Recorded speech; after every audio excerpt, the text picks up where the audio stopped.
Hola, mi nombre es Patricia Rivera, estudiante de tercer semestre de Medicina en la Universidad Metropolitana. Buenas, soy Adriana Jodelo, estudiante de Medicina de tercer semestre de la Universidad Metropolitana. Hola, mi nombre es Isabela Turcios Monsalve y pertenezco al programa de Medicina tercer semestre. Buenos días, mi nombre es Danitza Vergara. El sistema endocrino está formado por células que conforman tejidos. Estos tejidos son de tipo glandular, que van a secretar hormonas. Las hormonas son los mensajeros químicos del cuerpo. ¿Cómo se da esto?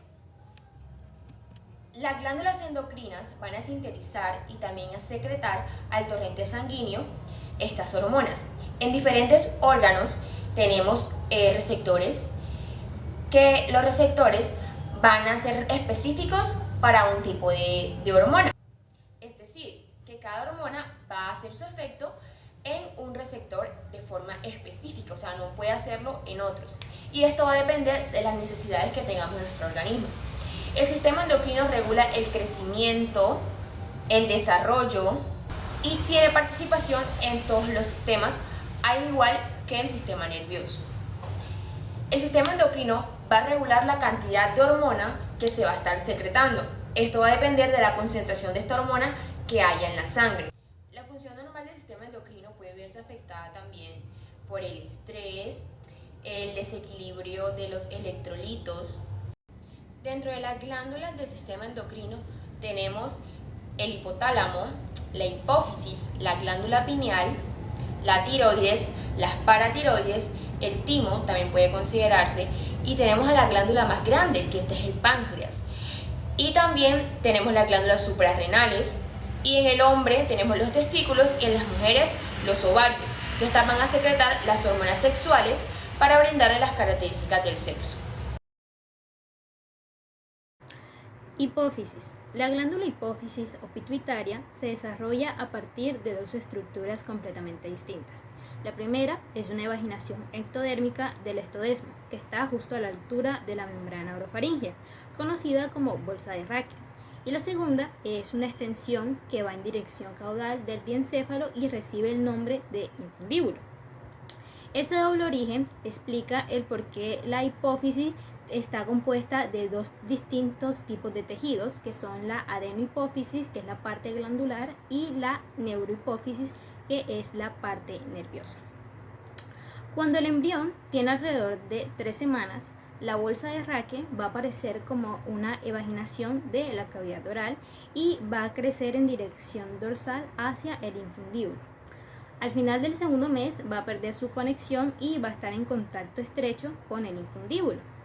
La bolsa de Raque crece con rapidez y origina el lóbulo anterior de la hipófisis o adenohipófisis, mientras que el infundíbulo origina el tallo y la parte nerviosa o lóbulo posterior de la hipófisis o neurohipófisis, la cual está compuesta por células de la neuroglia y contiene fibras nerviosas de la región hipotalámica.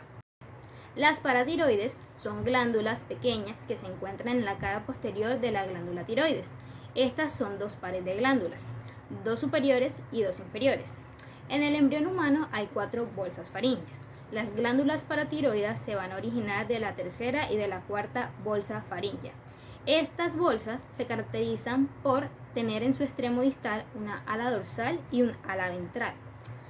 Al llegar a la quinta semana, el epitelio de la región dorsal de la tercera bolsa se diferencia en la glándula paratiroides inferior, mientras la región ventral forma el timo, y cuando los dos primordios glandulares pierden su conexión con la pared faríngea, el timo va a migrar en dirección caudal y medial y consigo se va a llevar a las paratiroides inferior.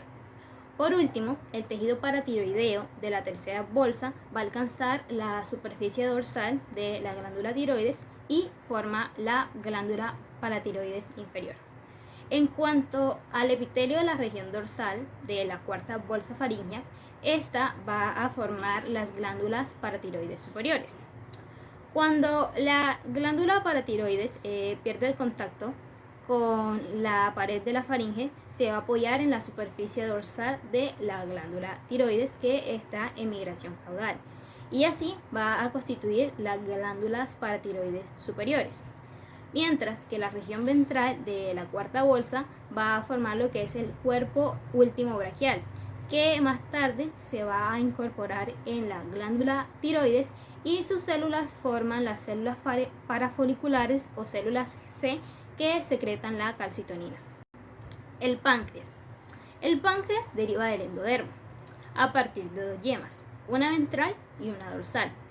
Estas van a surgir del intestino anterior. La yema pancreática dorsal es una evaginación que surge de manera directa del endodermo duodenal y recibe inducción de la notocorda que se va a encontrar en el mesenterio dorsal. La yema ventral va a surgir del endodermo del divertículo hepático que la induce y se encuentra cerca del conducto colédoco. Cuando el duodeno rota, la yema pancreática ventral se va a desplazar hacia la parte dorsal y se va a colocar por debajo y detrás de la yema dorsal. La yema ventral va a formar lo que es el proceso uniciforme y la parte inferior de la cabeza del páncreas, y el resto va a derivar de la yema dorsal. Durante el tercer mes de la vida fetal, en el parénquima pancreático se van a formar lo que son los acinos, que es la función exocrina digestiva, y los islotes pancreáticos, que son la función digestiva endocrina y se encuentran dispersos entre los acinos. Los acinos van a tener tres fases de diferenciación. La primera es el estado prediferenciado, que es cuando apenas se están formando los acinos y su actividad enzimática es mínima.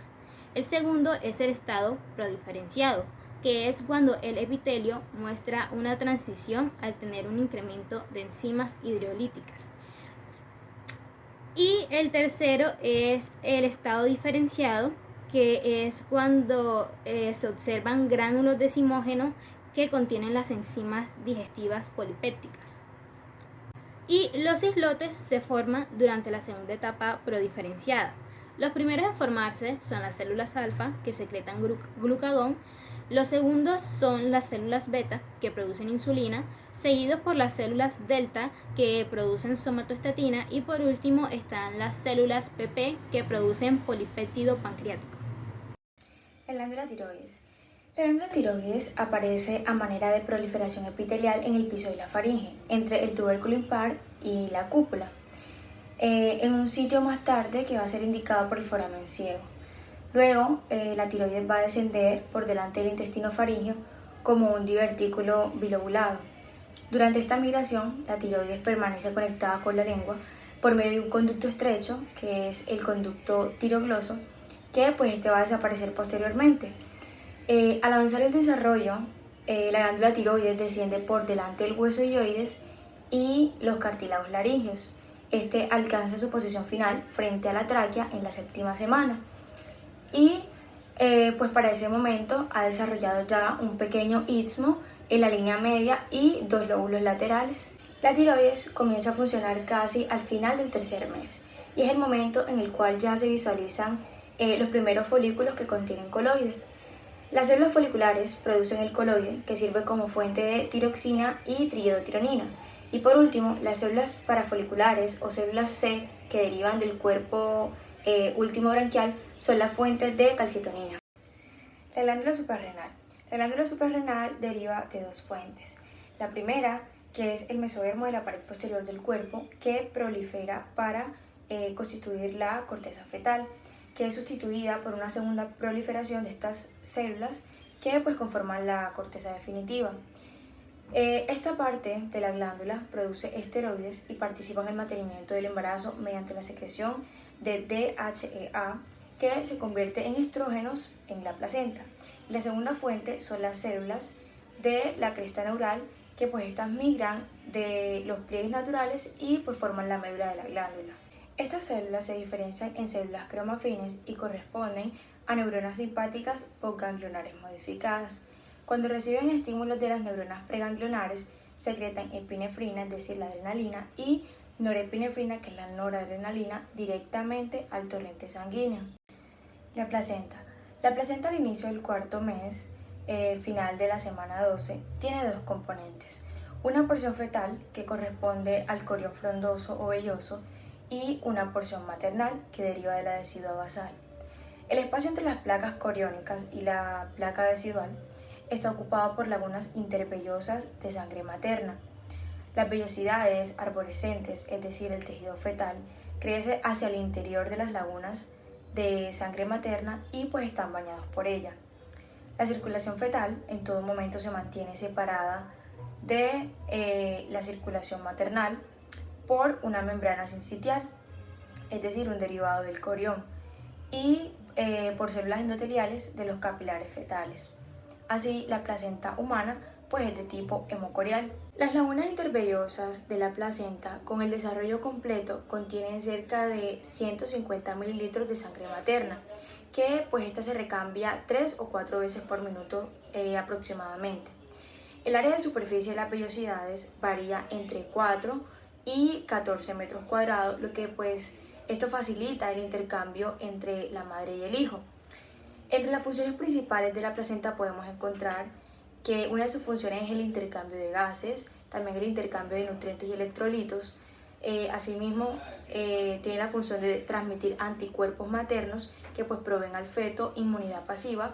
También sirve para la producción de hormonas como la progesterona, el estradiol y el estrógeno, y además de eso sintetiza HCG y somatotropina. Y por último tenemos que esta ayuda con la detoxificación de algunos fármacos. Pues las enfermedades del sistema endocrino son relativamente comunes, pues una enfermedad endocrina normalmente implica la secreción de demasiadas o insuficientes hormonas. Pues cuando se secretan demasiadas hormonas se llama hipersecreción, y cuando no se secretan suficientes hormonas se llama hiposecreción. Pues una hipersecreción, esta pues es de una glándula endocrina, y esta es causada a menudo por un tumor. Pues podemos tener un ejemplo, un tumor en la glándula pituitaria puede causar hipersecreción de la hormona del crecimiento, pues si esto sucede durante la niñez resulta en brazos y piernas muy largos y una estatura anormalmente alta en la adultez, y pues la condición se conoce comúnmente como gigantismo. Hiposecreción. La destrucción de células de una glándula que secreta hormonas podría resultar en que no se secreten suficientes hormonas. Esto sucede en la diabetes tipo 1. En este caso, el propio sistema inmune del cuerpo ataca y destruye células del páncreas que secretan insulina, pues lo que hace que la diabetes tipo 1 sea una enfermedad autoinmune. Una persona con diabetes tipo 1 debe monitorear frecuentemente su nivel de glucosa en la sangre. Pues si el nivel de glucosa en sangre es muy alto, se inyecta insulina para controlarla, y si el nivel es muy bajo, pues se consume una pequeña cantidad de azúcar. El caso pues sería una resistencia hormonal. Pues en algunos de estos casos, una glándula endocrina secreta una cantidad normal de hormonas, pero las células objetivo no responden a la hormona. A menudo esto sucede porque las células se han vuelto resistentes a la hormona. Pues la diabetes tipo 2 es un ejemplo de este tipo de trastornos endocrinos. En la diabetes tipo 2, las células del organismo no responden a las cantidades normales de insulina, pues como resultado las células no toman la glucosa y la cantidad de esta en la sangre se vuelve muy alta. Pues este tipo de diabetes se trata normalmente con medicamentos y dieta, pues la adición de insulina extra al tratamiento puede ayudar a algunos pacientes. Muchas gracias.